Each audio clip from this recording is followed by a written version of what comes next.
All right, everybody, we are back again for another episode of the Coach's Compass. Now, remember, I don't know what episode it is. I just continue to record, continue to bring on cool guests from all across the world. Now, hit that like, subscribe, comment button down below so continue to have this thing grow, continue to bring on cool guests from all across the world, and maybe, hopefully, one day, find some people out there that want to sponsor us so we can continue to have this thing grow. But I've got another special guest with me here today. I have Albert. He is a talent agent, professor, and certified hypnotist. He has spent 2 decades helping creatives, educators, and athletes break through self-doubt, imposter syndrome, and performance blocks. Albert, thank you, and welcome to the Coach's Compass. Thank you so much for having me. I'm really happy to be here. So, Albert, how do you help people get past that big word of imposter syndrome? Because that's a huge thing for not only just athletes, but athletes as they switch over into the other side of life and become coaches, and then coaches as they continue on this journey of life of being coaches, of not knowing whether you're in the right position. How do you help them with that? So, how do I help them with that? I help them by realizing their own potential, their own strengths within. So, the first thing is to maximize what they're really good at and what their strengths are, and then help them if there's any challenges or anything that they feel inadequate with, to help them with developing the tools that they need to reach their own potential. And I think the value of coaching is not necessarily to prescribe, but to help a person find the answers that they need within, find their own strength within, So, and finding that develop their own resources within. and how did you come about this? Like, how did you start wanting to work with creatives, coaches, and athletes? And also, were you an athlete yourself? Is that what sparked the interest? Well, what sparked my interest, I was always interested in creative arts. Now, I wasn't an athlete myself, but I grew up with athletes. My brothers were athletes. My father was an athlete and a former coach, and so was my oldest brother. He was a former football coach. So I grew up in the culture of athletes, and I always had a strong interest in psychology. So and not only just psychology, but like mindset. And so that's where I started studying psychology, and I started finding a lot of work of like Carol Dweck very interesting on mindset, Albert Bandura on self-efficacy, which is all related to performance and really how you carry out certain tasks. And the one thing that kept coming up is the importance of like believing in yourself. And there's obviously a lot of work done even with that athletes like in the mindset realm, and how the mindset is so important to success. Yeah, I mean, it is a very huge component to how we go about our success, because there is that side of just the mental, that you have to go against the odds, right? Because if we always look at the odds of what it's like to make it from high school to the college level, and college to the professional level at any sport, the odds are usually stacked up against you. So you got to have that mental edge with you to be able to continue on. But then we talk about the coaches side of things. How can coaches use psychology-backed mental training to support discipline and focus? Well, the reasons you have to come up with tactics as to develop and focus, and sometimes what can affect the client's focus and discipline is their mindset. Is there sometimes even dealing with underlying issues? That could be underlying trauma. They could be underlying depression, or something they can be really holding themselves back. They can be masking itself as procrastination. So procrastination is a major problem that a lot of coaches have to work with clients through. And a lot of times, even procrastination might even be a trauma response or rooted in trauma. And having that understanding of psychology can help a coach maybe not necessarily do the work themselves, but maybe have the knowledge to kind of like recommend that the person seek a mental health counselor if they need to. And that as a coach, you can kind of use that in conjunction, like And as a how team. But how can procrastination be bad? I mean, because I'm a great procrastinator, if I had to say so for myself, right? Because I feel like if I wait to the last second to kind of build up the pressure on myself and like have to get it done, then I feel like I do my best work then. Like when I feel like I plan for it or do it too far ahead, then I'm doubting. You know what I mean? Like, because you feel like like Hmm. there's too much time in between to kind of build up on it, right? So I want to just like, especially with like a project or something like that, I want to wait till the last minute to get it done because I feel like I do my best work under pressure. So why is procrastination kind of like a trauma? Well, because number one, well, even if you look at it, you're waiting for the last minute, so you're under a lot of stress already to get it done, and you're raising your cortisol level already. You're in that fight or flight mode. I need to get this done, and most people who are really do a job can get it done. But what's the quality going to be like? You can get it done, but is it going to be of stellar quality? Or are you gonna just tell yourself that, kinda like self-deceive yourself by saying it's perfect?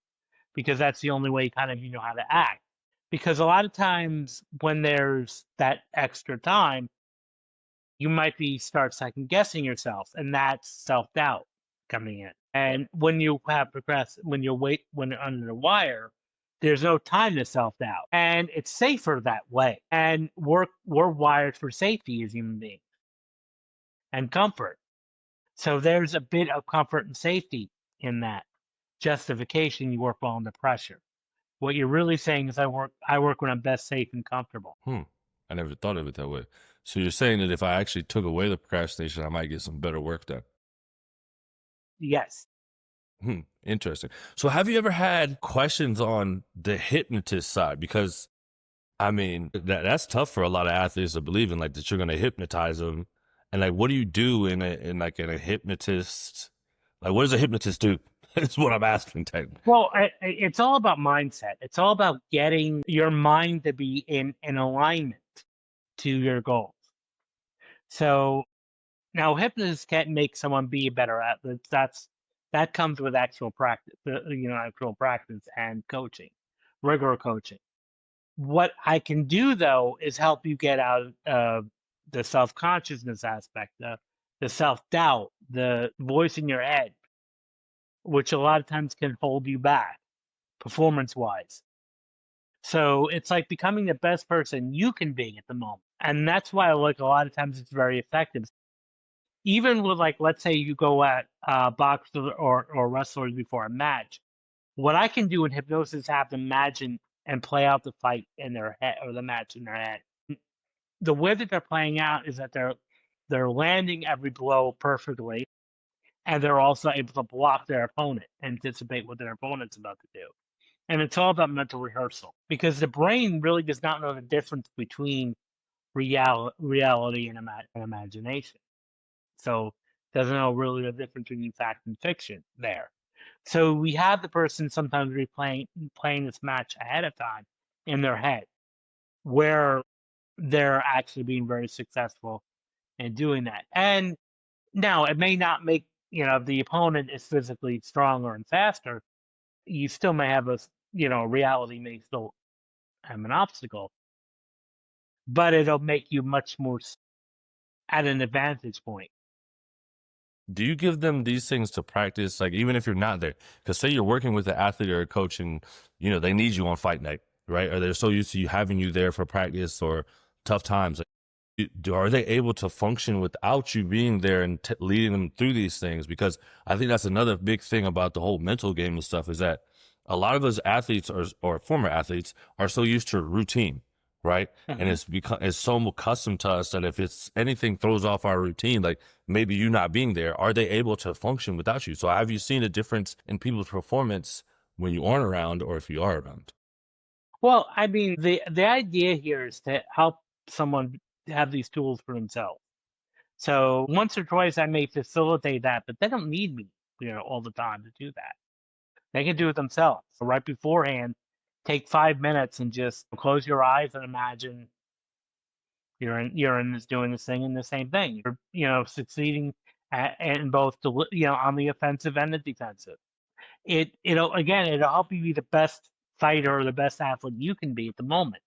But you still have to perfect and practice the mechanics of it, of course, the physicality of it. That has to come through practice and actual physical practice. But the mental rehearsal alone has improved, like and documented and golfers and even fighters. Just the idea of rehearsing it mentally in their mind, and that's where hypnosis can help. Can you give us an idea of like some of the athletes that you have worked with, and talked about where you had them at the beginning, and then talk about what you took them to? Well, I work with a lot of high school and college athletes. What the goal here is to get them from a place of not winning to at least holding their own and maybe lasting longer, having a bit more endurance. And you'd be surprised about how far you can go when you have your you don't have the voice in your head. And you don't have that second guessing your decisions, that voice second guessing your decision. So I've had, seen even golfers who had a better swing and better, averages when they again are fully focused. Because that's what this does. It increases your focus, it increases your attention and vigilance, which again will help you much better. And not just as an athlete, but even as a presenter, as a speaker.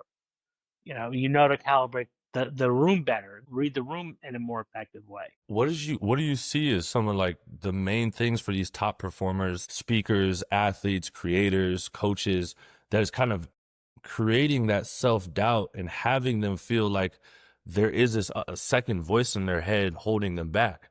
What have you seen throughout your practice and so on that's like kind of a main thing that sticks out? Well, the thing that sticks out is that really that second guessing, maybe that inner critic that maybe they've heard, again, everybody's background is different. Maybe they grew up in a critical household where their parents are very critical of them, or they had to really compete hard to get their parents' affection, or maybe they lived in the shadows of like their brothers and sisters were favored more so than themselves. And so now you already kind of feel inadequate to begin with. And how do you get them to feel adequate? Well, the first thing is to really take stock of their achievements, because most people, when you were in that cycle of self doubt or being very critical, we downplay all the good things we've accomplished and all the victories that we've had. And so a lot of times you just have someone take stock of what they're doing. What are your achievements? And document it, because most people are very, very surprised to see, I really did all. Because we have a tendency, especially most people when they're in self doubt, you bring up their achievement initially in the beginning and they'll downplay it. They let me win, or they just liked me. That's why they did this, rather than no, you worked hard and that's why you're deserving of that. So again, you might find yourself just having to kind of like rewire those limiting beliefs that they've had, what they were told from their parents or teachers, or even what they perceived they heard, because a lot of times we jump to conclusions on our thoughts.